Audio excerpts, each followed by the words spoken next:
Alright, what's up? Ooh, yeah, what's up? This is another quick rundown of AEW Dynamite for March 23rd, 2022. Alright, the show starts off with freaking CM Punk and Dax Harwood from FTR. Great match. Good matches doesn't necessarily need a backstory, but Dax is part of the Pinnacle, which is their front man is MJF, and so this is the first match that CM Punk has had since Revolution. That was about 3 weeks ago. Sorry about that. Cat was acting crazy. Kung Fu Kitty. Anyway, well, great match, of course. He and the CM Punk winds up. It's a good back and forth. He gets the on the second attempt of getting the anaconda vice on. He gets him in the center of the ring, and Dax taps out. Now the other match. Now look, Tony Khan, I give him props. These shows not only been flowing well, he's been timing them out where like every match feels like it's about 10 to 15 minutes, even though some of them are not. Because I don't time them. I appreciate what's going on inside the ring. I don't like saying, oh, this dragged on, or like, wow, that was. I mean, certain matches are like, damn, I wish I could have got a few more minutes out of it. But it's never like, okay, it's not like a 2 minute women's WWE tournament match. You know what I'm saying? And if it was a squash, it was a squash. You know what I'm saying? Because the person was, dominant. You know what I mean? It's not like every match. And and I'm like, oh, you're picking. Yeah, I am picking at them because that women's tournament match was absolutely atrocious. What WWE did. Every female match. The statistic was that one match. It was a men's tournament match, King of the Ring match. That's what it was, the King of the Ring tournament. It was a bracket of 8 and 8, like eight. It was 8 matches for men, 8 matches for the women. And I think it was either a Finn Balor match or AJ Styles match lasted longer than all of the 8 matches that the women had combined. That was I remember something to that effect. I apologize for not knowing like which competitor it was and who it was against, but yeah, that's fucking bad. But let's get back to the next. Yeah, okay, yeah. They come back from break. This next is the Texas Tornado 4-man tag. It's the Hardys versus and Darby, the Hardys, Darby and Sting versus the AFO, the Andretti Family Office, which is the Butcher and the Blade and Private Party. And let's just get to the Darby does his suicide dive. He freaking destroys the Blade, okay? And then Sting, once again, showing that time slowed down for him like a motherfucker. He gets to the top turnbuckle, balances, and jumps off and dives onto Butcher and Blade Blade was down, so it was Private Party and Butcher. He freaking just cross-bodied all 3 of them. Okay, now they wind up brawling all the way up to the through the top of the arena to where they sell T-shirts, the Concord, I believe. All that shit. So it's Butcher and Blade up there with Sting, Darby, and Jeff Hardy. All right, Matt Hardy had gotten taken up by Private Party. He did a double twist of fate. Nah, a double side effect, basically, off the stage onto some tables.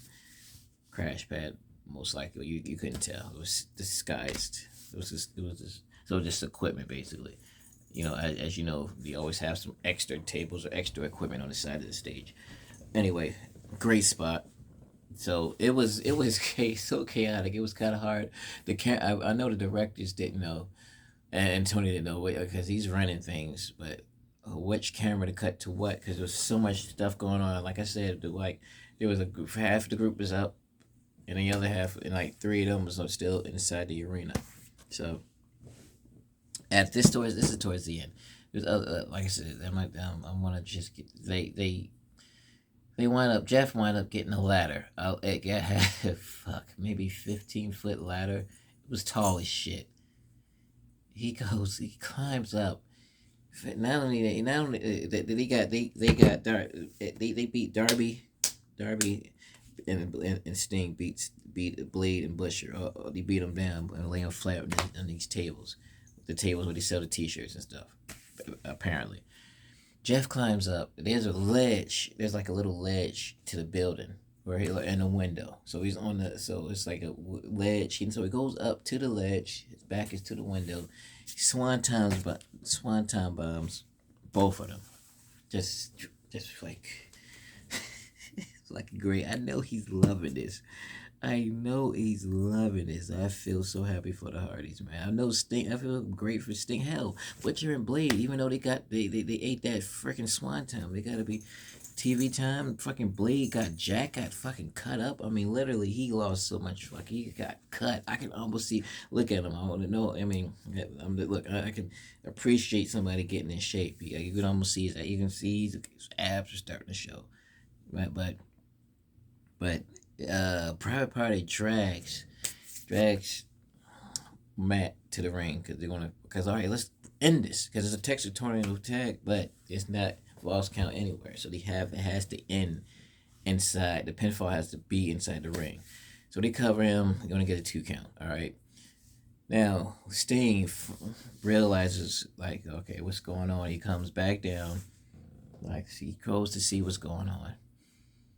I'm like, all right. So he goes and well, this ultimately ends with who took the pin? It was so chaotic. It was great. The Private Party. Private Party gets pinned. They get a double pin. I believe it was Matt Hardy and Sting. Yeah. Matt Hardy did the twist of fate, and then Sting did the scorpion death drop, which is an inverted DDT, and then he pinned both of them. So they took the pin. So, which look, it was somebody had to take it. And they were the turncoats. It's just like damn, but it's just Private Party just got beat by the Hardys on Rampage. So anyway, so I had to take the pin. And look, it's not like they didn't have the it's like I mean. I don't feel like I'm not saying they're bad or anything. I'm just saying like, damn, it's been so good, so close quarters. Them losing again, but this is leading somewhere. It's like it's always a plan. Like I wanted Scorpio Sky last year to win the belt. I was hoping he would have got it, and but it facilitated a heel turn. Because he fought Darby last year. Darby had the belt, the TNT title last year. I was like, damn it.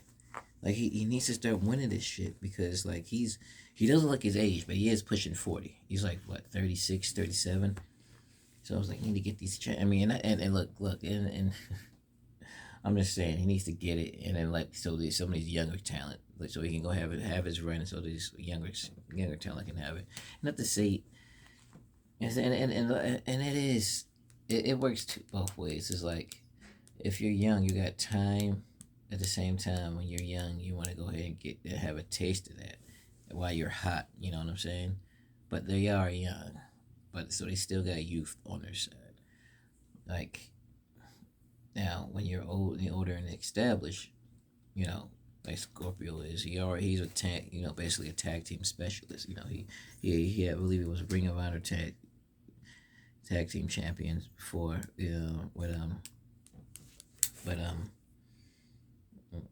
They can work both ways, but I'm glad he got his run. But my point is, he lost, but it was a year's time. He built something. He built a story. He got with Ethan Page. He didn't go right back into a tag team. They don't even call themselves a tag team. They're just two. They're just two guys that like hanging out. Wish they do that. They have tagged. but they have been having a lot of singles matches. Scorpio Sky has been three over a year and some change, a year and about 2 weeks now since he's been. No, he ate. Yeah, 53 weeks since he's gotten pinned. So this is like I said. My point is like this, but we never know. By this time next year, freaking Private Party will hold. They'll hold titles. It might even be in AEW. It might be in ROH. Like Tony Khan owns ROH, but it's no rush because it's like I kept thinking the same thing about Jurassic Park. I mean, Jurassic Express. When are they gonna get it? But they got it. Now, next match is, as I said, it was freaking John Moxley and Daniel Bryan, and I don't mean to take a deep breath, but I was tired of this, but I'm like, it's like, damn it, it's like they kept hitting us with good matches. They faced the Varsity Blondes, which I'm like, I like that team. Like, damn, like I was wondering where they were at. I know. Brian Pillman took some time off. I guess he moved back home. I guess he felt like he's losing focus. I guess he having too much fun down there in Florida. I can only imagine. Anyway, yeah, it was a good fight. It was kind of brutal at certain spots, but the way Daniel and this Moxley hits, but they wind up getting. Daniel Bryan was the legal man, but they wind up doing double pins again.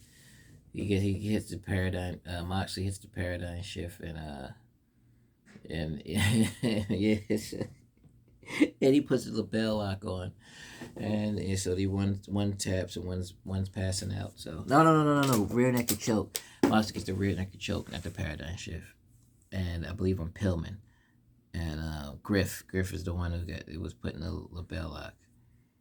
So Moxley cuts a promo. So we have a name of the team now, because this is the second week in a row when since he's been teaming that Regal has been sitting up on commentary. When the match is over, he comes down. He's in this. So I'm thinking he's gonna speak, but it's Moxley speaking. He calls it. So the name of the team, if you have the Blackpool Combat Club, I fucks with it. I like that. Blackpool Combat Club. Blackpool is a part of England, if you don't know. Remember, William Regal is from Blackpool. Very tough, but I'm going by the stories. I believe that's like a very tough part of England, Blackpool.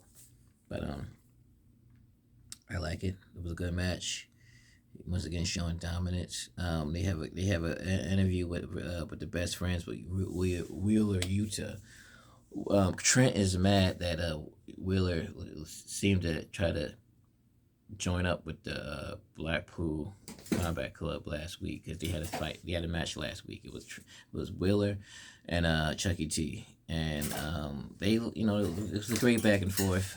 And after the match, he went to go shake William Regal's hand, and William, and I believe I might have mentioned this. I'm not sure if I mentioned that in the recap last week. No, that's right. Phone problems, kind of. Anyway, Trent says, "I never liked you to Wheeler," and then William said, Wheeler said, "Well, I really didn't like you either. I'm not trying to be the best friend. I'm trying to be the best professional wrestler. And if you can't get that, then that's on you." To that effect, and he walks away from the best friends. Fucking Cassidy's just standing there as he does. His glasses on, totally motionless and motionless and no emotion at all. So, next match is Jay Lethal versus Adam Cole.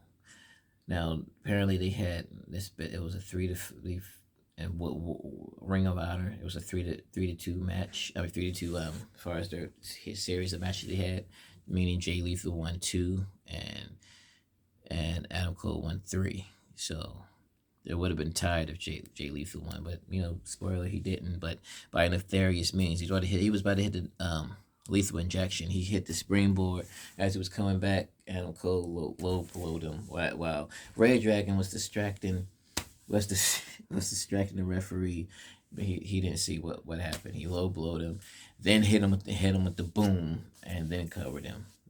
1, 2, 3. It was a good match. It did not disappoint, and it still made Lethal look strong because he had to basically Adam had to cheat to win, you know.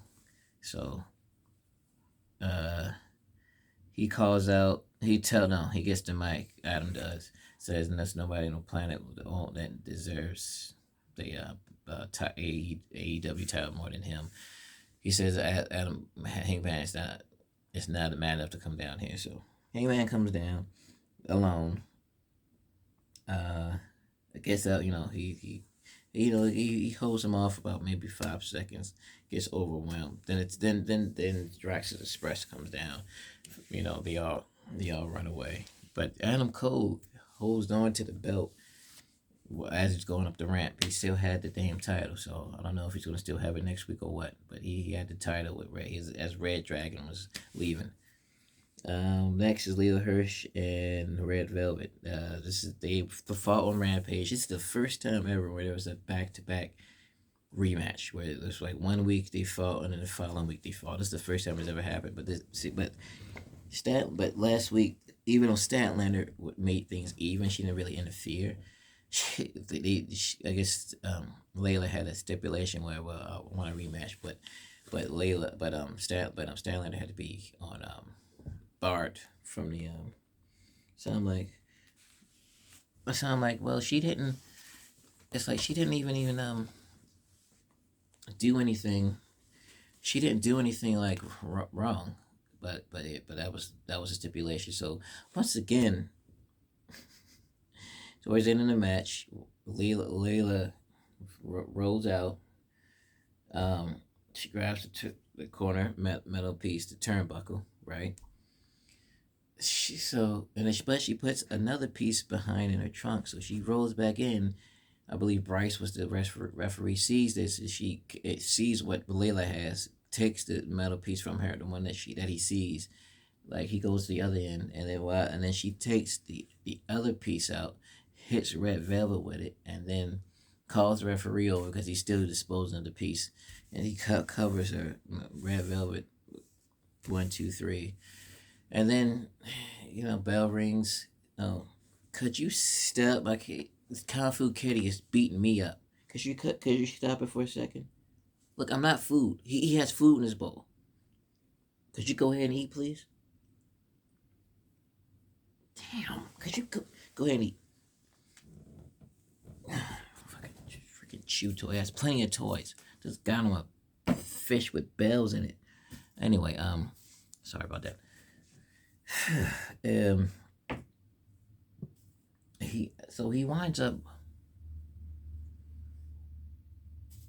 she starts beating on Red Velvet again. So Statlander comes out.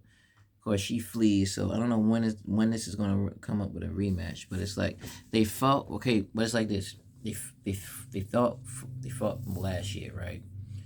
Statlander beat Layla. All right, then he fought again during the buy-in at Revolution, and this is the first time that Layla started using the turnbuckle, hit Statlander, she winds up winning. So it was one win apiece. So I guess it's gonna be a rubber match. So I don't know where this, if it's when is it gonna happen? I don't know. Like Statlander looks slightly different. She still has a little bit of the green right here. Her hair seems to be a little darker, but she seems like she has a little bit of an edge. I don't know. I wonder if they're gonna have her turn heel on Red Velvet. That's just the idea I'm throwing out there. Sounds like it comes out of nowhere, but maybe it does. Maybe she winds up joining up with Layla. Maybe that knock on the head did something to her. You know what I mean? Because she has started looking different after she lost to Layla when she got clunked in the head. But so the final main event is the Jericho Appreciation Society versus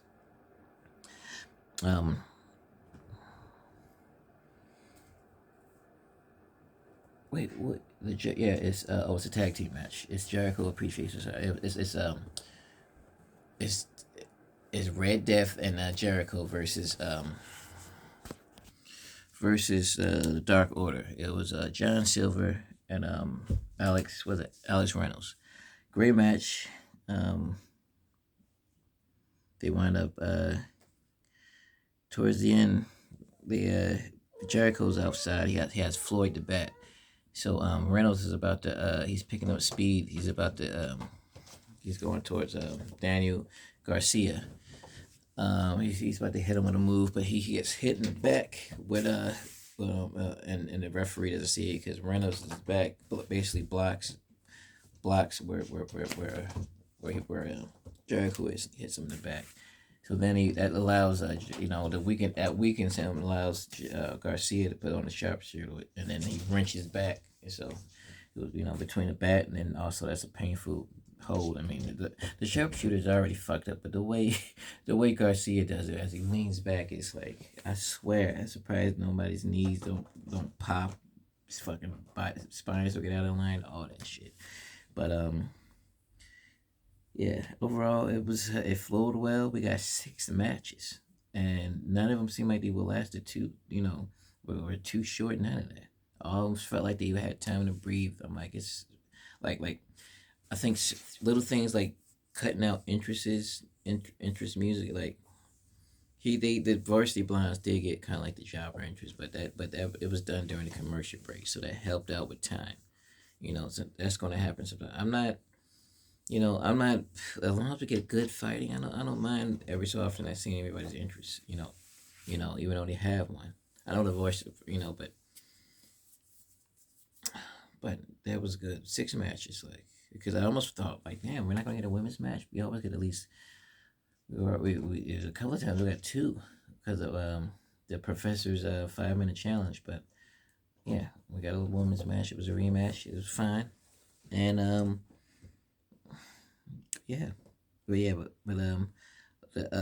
I'm patient. I'm very hesitant to rush to criticism. Like, you see, I can criticize shit. See, I mean, it say it's biased, but see, there's been too many times when they had a good where WWE had a good plan, or a good idea, or had something that at their fingertips, but they didn't appreciate. You know what I mean? So but yeah, I hope you enjoyed that. Like, share, subscribe. All right, have a good day.